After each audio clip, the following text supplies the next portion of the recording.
ஓம் நம சிவாய.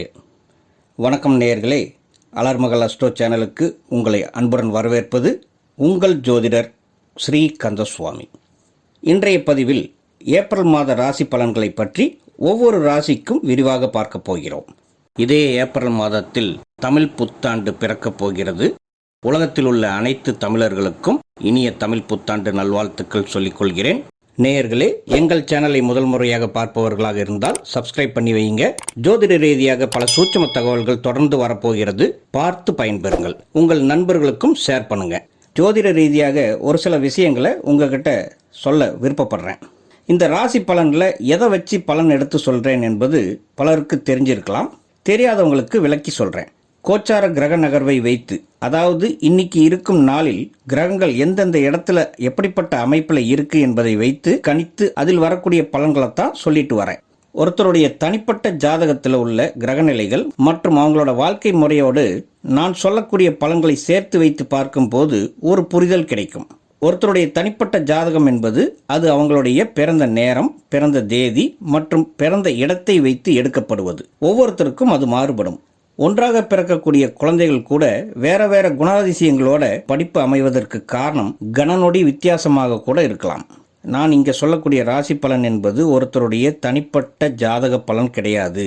இது அந்த ராசியில் உள்ள பல கோடி மக்களுக்கான பொதுவான பலன் என்பதை சொல்லிக்கொண்டு இப்போ நாம ஏப்ரல் மாதத்தில் உள்ள கிரகநிலைகள் எப்படி என்பதை பார்க்கலாம். ஏப்ரல் மாதம் 1ஆம் தேதி பௌர்ணமியில் ஆரம்பிக்குது. மேசத்தில் சுக்கிரன், மிதுனத்தில் குரு, சிம்மத்தில் கேது, கும்பத்தில் செவ்வாய், ராகு, புதன் இருக்கார். மீனத்தில் சனி கிரகமும் மற்றும் சூரியனும் இருக்கிறது. சந்திரன் கன்னிராசியில் இருக்கும்போது இந்த மாதம் ஆரம்பிக்கிறது. 3ஆம் தேதி செவ்வாயும் 11ஆம் தேதி புதனும் மீன ராசிக்கு பெயர்ச்சி ஆகிறாங்க. இந்த இடத்துல மீனத்திற்கு புதன் பெயர்ச்சியான பிறகு நீசம் என்ற அமைப்பை கொண்டு அதன் வலுவை அது இழக்கும். மீனத்தில் செவ்வாய், புதன், சூரியன், சனி என்ற 4 கிரக சேர்க்கை 11ஆம் தேதி முதல் 15ஆம் தேதி வரைக்கும் இருக்கும். அதன் பிறகு சூரியன் 15ஆம் தேதியில் மேசத்திற்கு நகர்ந்துவிடும். அங்கே சூரியன் உச்சமாகும்.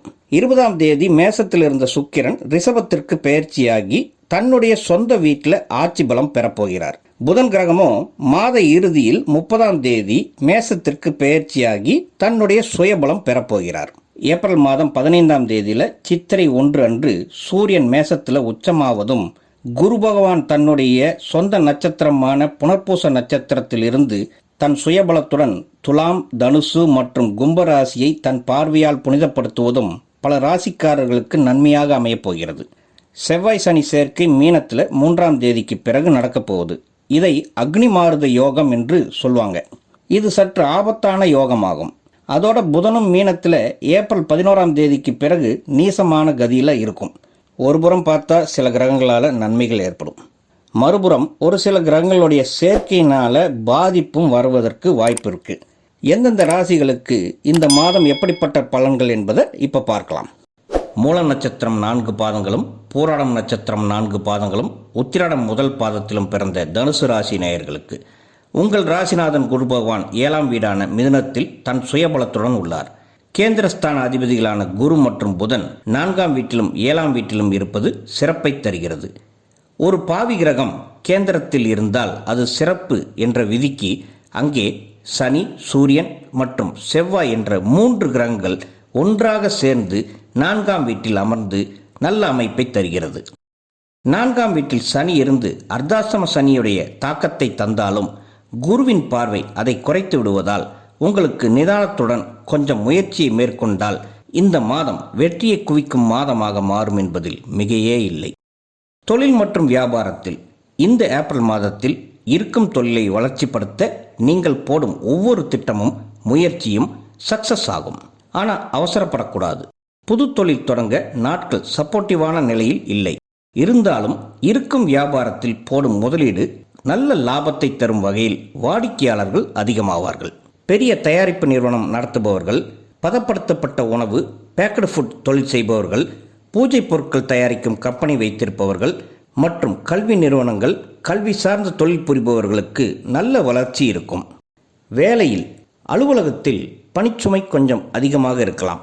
சக ஊழியர்களுடன் தேவையற்ற வாக்குவாதங்கள் வரலாம். இதிலெல்லாம் கவனத்துடன் இருத்தல் நல்லது. புதிய வேலை எதிர்பார்ப்பவர்களுக்கு மாத இறுதி காலம் சாதகமாக இருக்கும். வெளிநாடு வேலைக்கு ட்ரை பண்ணுறவங்களுக்கு மே மாதத்திலிருந்து முயற்சிகள் பலிதமாகும்.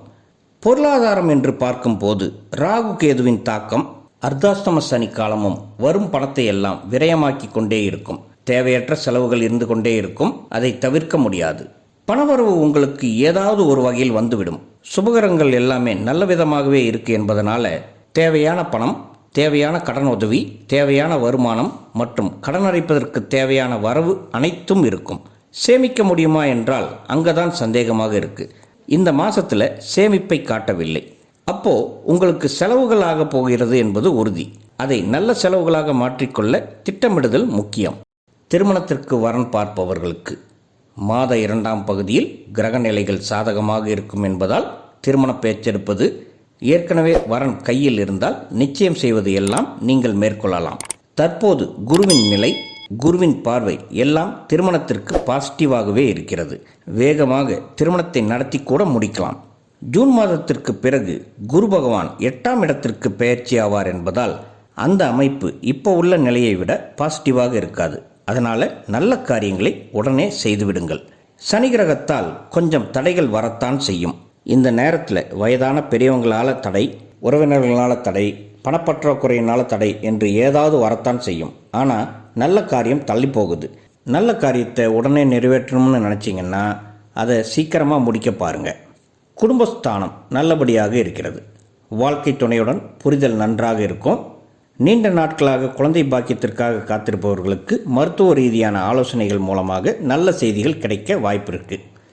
ஆரோக்கிய குறைபாடுகள், உறவுகளால், நண்பர்களால், குடும்ப உறுப்பினர்களால் வரக்கூடிய பிரச்சனைகள், வண்டி வாகனங்கள் பயணங்களால் வரக்கூடிய பாதிப்புகள், வேலை பளு போன்றவற்றில் பாதிக்கப்படுகிறீர்கள் என்றால் அது அர்த்தாஷ்டம சனியோடைய எஃபர்ட் என்பதை புரிஞ்சுக்குங்க. இதையெல்லாம் தவிர்க்க முடியாது என்பதால் கடந்து போக முயற்சி பண்ணுங்க. நிம்மதியாக இருக்கலாம். பெண்களுக்கு குடும்பத்தில் நல்ல மரியாதை இருக்கும். வேலைக்கு போகும் பெண்களுக்கு வேலையில் புதிய பொறுப்புகள் தேடி வரும். இடமாற்றம் அல்லது பதவி உயர்வு கிடைக்க வாய்ப்புள்ளது. செலவுகளை மட்டும் கட்டுப்படுத்திக் கொள்வது நல்லதாகும். மாணவர்களுக்கு இந்த மாதம் படிப்பில் கூடுதல் கவனம் செலுத்த வேண்டிய காலம். உங்களுடைய கான்சன்ட்ரேஷன் குறையலாம் அல்லது திசை மாறலாம். உங்களை நீங்கள் சரியான வகையில் உங்கள் வளர்ச்சிக்காக மாற்றிக்கிட்டால் மட்டுமே வெற்றி காண முடியும் என்பதை புரிந்து கொண்டு செயல்பட வேண்டிய காலம் இது. மிக கவனமாக இருக்க வேண்டும்.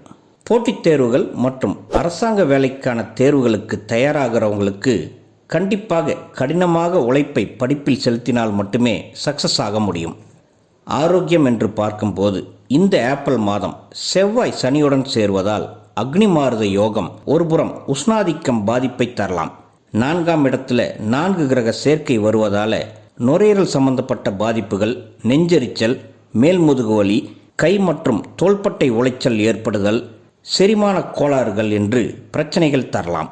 இதோடு அர்த்தாஷ்டம சனியின் தாக்கம் காலில் உளைச்சல், குடைச்சல், வலிகள், குதிகால் பாதிப்புகள், மூட்டு வலிகளை தரலாம். பொறுமையும் சரியான வைத்தியமும் நல்ல மூச்சு பயிற்சியும் ஆரோக்கியத்தை மேம்படுத்தும். சீனியர் சிட்டிசன்களுக்கு ஆன்மீக பயணங்கள் மேற்கொள்ள ஆர்வம் காட்டுவீர்கள். பழைய நண்பர்களை சந்திப்பதன் மூலம் மனமகிழ்ச்சி உண்டாகும். தேவையற்ற குழப்பம் மற்றும் கவலைகளை விட்டு அமைதியே முக்கியம் என்று இருந்தால் ஏப்ரல் மாதம் சிறப்பை தரும் மாதமாக அமையும். ஏப்ரல் 24 மற்றும் 25ஆம் தேதியில் சந்திராஷ்டமம் என்பதால் அந்த நாட்களில் புதிய முதலீடுகள், முக்கிய பேச்சுவார்த்தைகள் மற்றும் நீண்ட தூர பயணங்களை தவிர்ப்பது நல்லதாகும். இந்த மாதத்தின் அதிர்ஷ்ட எண்கள் 1, 3 மற்றும் 9 ஆகும். அதிர்ஷ்ட நிறம் மஞ்சள், வெளிர் நீலம், இளம் பச்சை. வளர்பிறை வியாழக்கிழமைகளில் தட்சணாமூர்த்திக்கு மஞ்சள் நிற மலர் சூட்டி நெய் தீபம் ஏற்றி வழிபடுவது பொருளாதார தடைகளை நீக்கும். சனிக்கிழமைகளில் சிவன் கோயிலுக்கு சென்று வழிபட்டு வருவது சங்கடங்களை குறைக்கும். நேயர்களே, அலர்மகள் அஸ்ட்ரோ சேனலை புதுசாக பார்ப்பவர்களாக இருந்தால் சப்ஸ்கிரைப் பண்ணிக்கோங்க. உங்களுடைய மேலான கருத்துக்களை கமெண்ட்ஸில் பதிவிடுங்க. உங்கள் தனிப்பட்ட ஜாதக பலன் பார்க்க எங்கள் வாட்ஸ்அப் எண்ணிற்கு மெசேஜ் பண்ணுங்கள். சிறு கட்டணத்திற்கு உட்பட்டது தான். நன்றி. வாழ்க வளமுடன். ஓம் நம சிவாய.